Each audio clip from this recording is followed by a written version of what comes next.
a country as diverse as India, maintaining democratic governance is both complex and crucial. Join us as we delve into the intricate web of politics, privilege, and power. When Mrs. Indira Gandhi ended the privilege of privy-purse payment through the 26th Amendment in 1971, royals such as Vijayaraja Scindia threw their support behind the Janasangh, aiming to reclaim their former glory and wealth.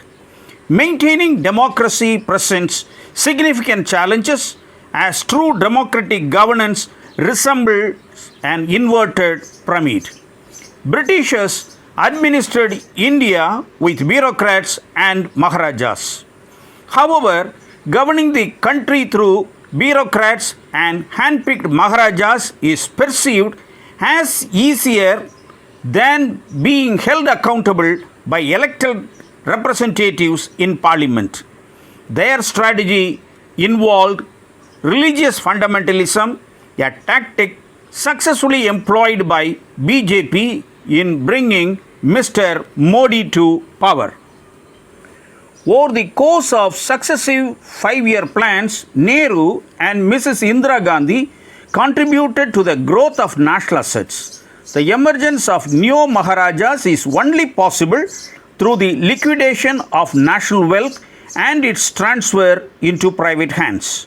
The process of liquidating government assets began during the NDA regime with the privatization of VSNL. Subsequently, profitable public sector units were sold off and essential government infrastructures such as airports, metros and ports were handed over to private entrepreneurs for maintenance. Following the acquisition of contracts, they engaged in monopolistic capitalism by squeezing out other businesses through aggressive tactics. To illustrate how this consolidation occurs, let me cite the example of mobile telephone service providers. In 2010, there existed numerous telecom service providers. However, presently we are left only few players. The presence of more players in the market fostered healthy competition and ensured quality of service at competitive prices.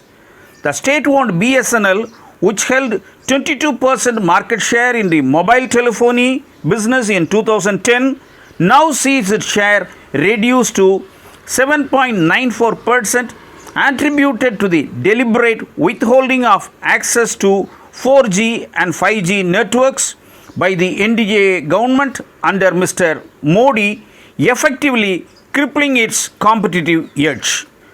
Now, the 5G service providers are not interested in customer satisfaction and instead focus on devising ways to extract more money from their customers at quick intervals.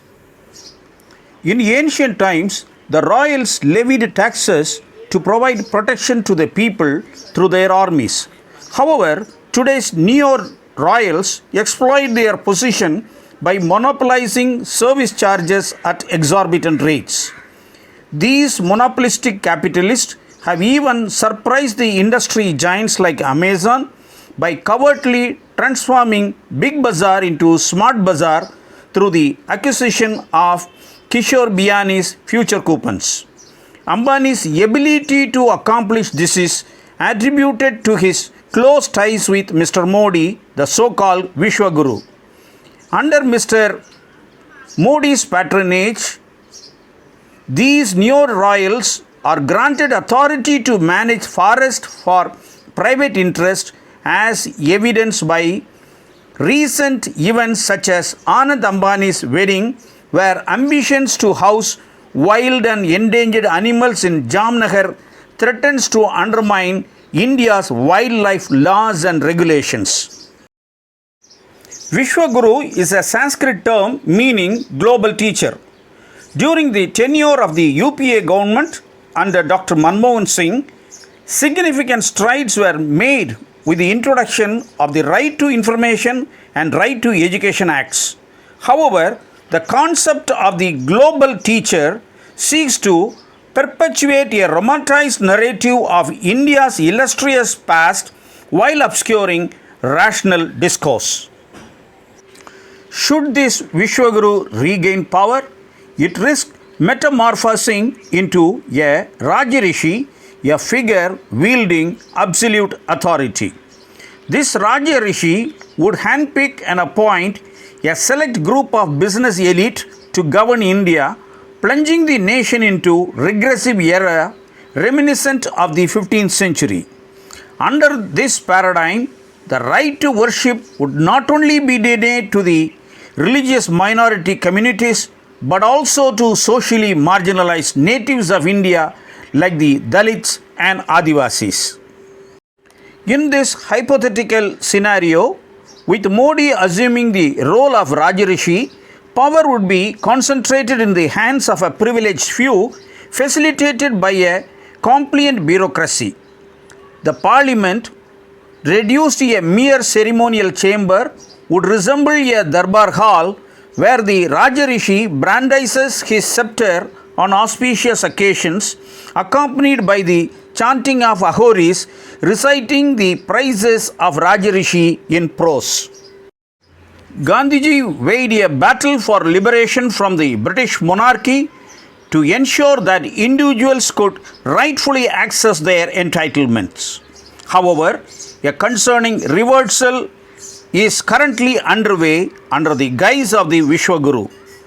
It is imperative to staunchly oppose this retrogression through any means necessary to safeguard India from falling into the clutches of private interest. Such a course of action is only attainable by casting one's vote in support of the India Alliance. Thank you.